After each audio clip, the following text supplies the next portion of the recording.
வணக்கம். பரபரப்பு மீடியா செய்திகளுக்காக நான் நிரோஷன்.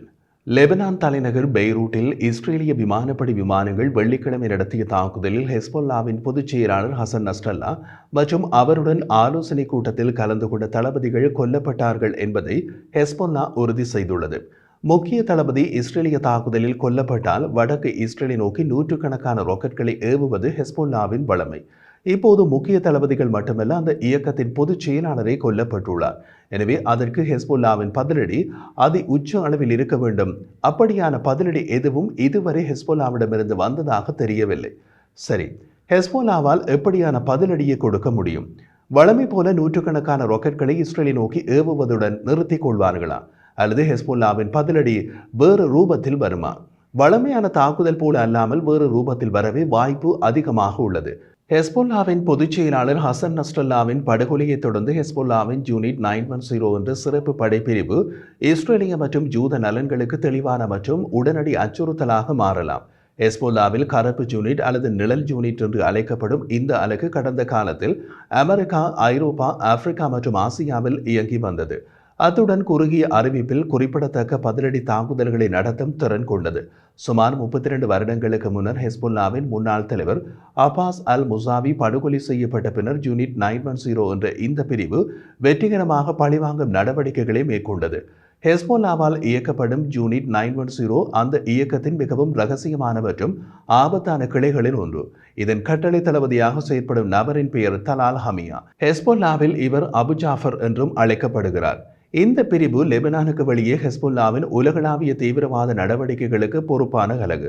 அத்துடன் ஹெஸ்பொல்லாவின் யூனிட் 910 ஈரானின் இஸ்லாமிய புரட்சிகர காவலர் படை IRGC-உடன் மிக நெருக்கமாக இணைந்து வேலை செய்யும் யூனிட்.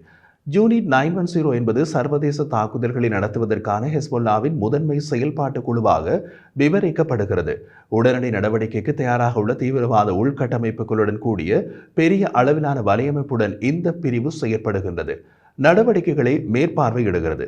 1992 அர்ஜென்டினாவில் உள்ள இஸ்ரேலிய தூதரகம் மற்றும் 1994 அர்ஜென்டினாவில் உள்ள ஜூத சமூக மையத்தின் மீது குண்டுவீச்சு உட்பட பல உயர்மட்ட தாக்குதல்களில் இந்த பிரிவு ஈடுபட்டது.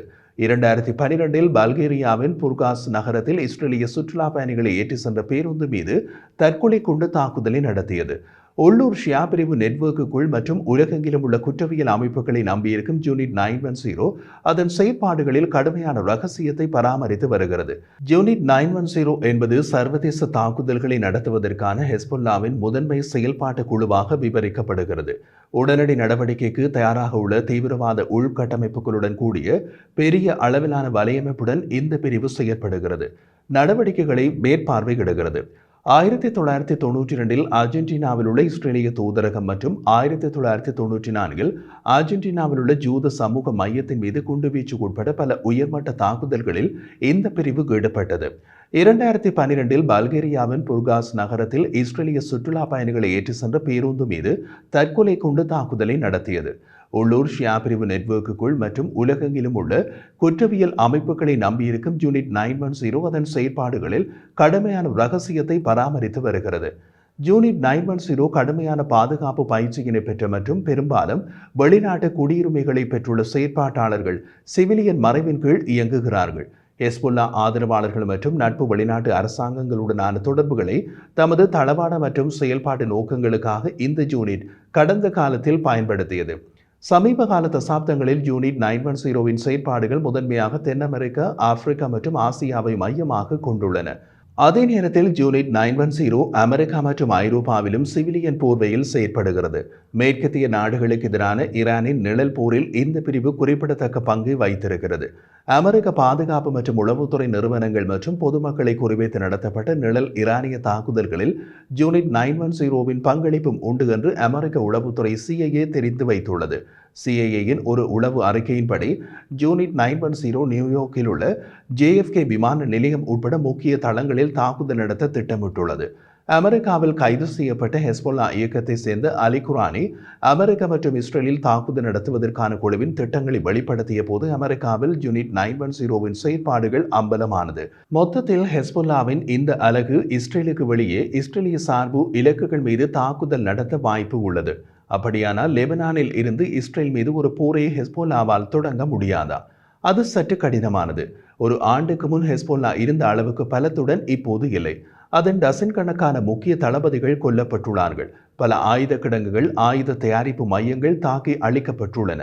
எல்லாவற்றுக்கும் சிகரம் வைத்தது போல செப்டம்பர் 27ஆம் தேதி பெய்ரூட்டில் ஹெஸ்போல்லாவின் பொதுச் செயலாளர் ஹசன் நஸ்ரல்லா மீது நடத்தப்பட்ட விமான தாக்குதல் 11 மாதங்களுக்கும் மேலான போரில் பெரும் மாற்றத்தை ஏற்படுத்தியது. இது ஈரானின் திட்டங்களை சீர்குலைக்கும் மற்றும் ஹெஸ்போல்லாவை பலவீனப்படுத்தும் திறன் கொண்டது. தாக்குதல் போரையும் பிராந்தியத்தையும் பாதிக்கும் சில விஷயங்கள் இங்கே உள்ளன. முதலாவது, ஈரானின் மிகவும் அனுபவம் வாய்ந்த கூட்டாளி இலக்கு வைத்து கொல்லப்பட்டுள்ளார். ஹசன் நஸ்ரல்லா ஈரானின் மிகவும் அனுபவம் வாய்ந்த கூட்டாளியாக இருந்தார். ஹசன் நஸ்ரல்லா பல தசாப்தங்களாக பிராந்தியத்தில் ஈரானின் திட்டங்களுக்கு முக்கியமாக இருந்தார். கடந்த சில ஆண்டுகளில் அவர் இன்னமும் சக்தி வாய்ந்தவராக வளர்ந்தார். அக்டோபர் 7 தாக்குதலை அடுத்து ஈரான் இஸ்ரேலுக்கு எதிராக பல முன்னணி போரை உருவாக்க முயன்றது. அந்த போரை வழிநடத்த நஸ்ரல்லா உதவினார். ஈரானின் பல ஆதரவு இயக்கங்களின் மூத்த தலைவராக நஸ்ரல்லா வளர்ந்தார். அவர் அடிக்கடி ஈரானிய அதிகாரிகளுக்கு விருந்தளிப்பார் மற்றும் இஸ்ரேல் மீதான அவர்களின் தாக்குதல்களை ஒருங்கிணைக்க ஹமாஸ் மற்றும் பாலஸ்தீனிய இஸ்லாமிய ஜிகாத் பிரதிநிதிகளை லெபனானுக்கு அழைப்பார். அவர் இஸ்ரேலை அச்சுறுத்த ஏமனில் உள்ள ஹவுதிகளை திரட்ட முயன்றார். மேலும் அவர் ஈராக்கிய ஷியா பிரிவு இயக்கத்தினருடன் ஒருங்கிணைத்தார். ஹசன் நஸ்ரல்லா பிராந்தியத்தில் ஈரானிய ஆதரவு பெற்ற மற்ற முக்கிய தலைவர்களோடு இணைந்து பணியாற்றினார். சமீபகால ஆண்டுகளில் IRGCயின் ஹசீம் சுலைமானி மற்றும் ஈராக்கிய ஷியா பிரிவு இயக்கத்தினரின் தலைவர் அபு மக்தி அல் முஹந்தீஸ் உட்பட அவர்களில் பலர் கொல்லப்பட்டதை ஈரான் கண்டுள்ளது. அந்த முக்கிய தலைவர்கள் மேசையிலிருந்து விலகி நஸ்ரல்லா பெருகிய முறையில் பல காலனியை நிரப்பிக் கொண்டிருந்தார். இப்போது அந்த காலனிகள் காலியாக உள்ளன. அப்படியான நேரத்தில் ஹெஸ்போல்லா ஒரு முழுமையான போருக்கு போவது அவர்களுக்கு தான் மிகவும் அபாயகரமானது. தவிர ஹெஸ்போல்லா இப்போது மிகவும் குழப்பமான நிலையில் உள்ளது. சமீபகால நாட்களில் ஹெஸ்போல்லா அதன் உயர்மட்ட தலைமைக்கு பல இழப்புகளை சந்தித்துள்ளது. செப்டம்பர் 20ஆம் தேதி அதன் ரத்வான் படை தளபதிகள் கொல்லப்பட்டனர். இது ஹெஸ்போல்லாவில் 16 முக்கிய தளபதிகளை இழந்ததை குறிக்கிறது. அடுத்தடுத்த நாட்களில் அது அதன் ஆளற்ற விமான பிரிவின் தளபதியையும் இழந்தது. ஹசன் நஸ்ரல்லாவின் இழப்பு அடிப்படையில் ஹெஸ்போல்லா என்ற முழு அமைப்பின் தலையையும் வெட்டுகிறது. ஹெஸ்போல்லா இந்த சூழ்நிலையில் இருந்து மீள்வதற்கான வழிகளை வைத்திருந்ததா என்பது தெளிவாக இல்லை. ராக்கெட்கள், ஆளற்ற விமானங்கள், டேங்க் எதிர்ப்பு ஏவுகணைகள் மற்றும் துல்லியமான வழிகாட்டும் ஆயுதங்கள் உட்பட ஏராளமான ஆயுதங்களை ஹெஸ்போல்லா இன்னமும் வைத்திருக்கிறது. இருப்பினும் தெளிவான கட்டளை அல்லது தலைமையிலான சங்கிலி இல்லாமல் ஒரு முழு அளவிலான போர்க்குழப்பத்தில் முடியலாம். செப்டம்பர் 17ஆம் தேதி வெடித்த பேஜர்கள் முதல் இஸ்ரேலின் தாக்குதல்களுக்கு பதிலடி கொடுப்பதில் ஹெஸ்போல்லா போராடியது. முன்னெப்போதும் இல்லாத அடியை ஒன்றன் பின் ஒன்றாக அது அனுபவித்துக் கொண்டிருக்கிறது. இது ஹெஸ்போல்லாவை சமநிலை குழப்பிய நிலையில் வைக்கிறது. அதனால் ஹெஸ்போல்லா தமக்கு மேலதிக சேதம் ஏற்படாமல் இஸ்ரேலுக்கு பதிலடி கொடுப்பதென்றால் இஸ்ரேலுக்கு வெளியே யூனிட் 910வின் ரகசிய செயற்பாடுகளை வைத்து ஒரு பதிலடியை திட்டமிட வாய்ப்புகள் அதிகம் தெரிகின்றன.